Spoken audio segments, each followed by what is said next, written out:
Dito, ito. Pustahan tayo, pupunahin tayo ng mga yan. Sasabihin nila, mananawagan yung mga yan. Mananawagan sa management. Naninigarilyo ho si Epelhem. Yan. Yan. Magsindi tayo, Yossi. Sabihin nila, mananawagan yan. Naninigarilyo si Epelhem sa loob ng hotel. Yan. Sige, tawagan nyo.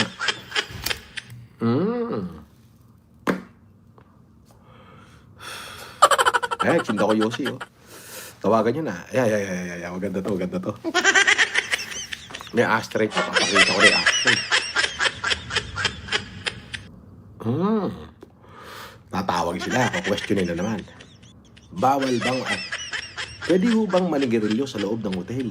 Ayan. Papakita yung video. Yan. Yan.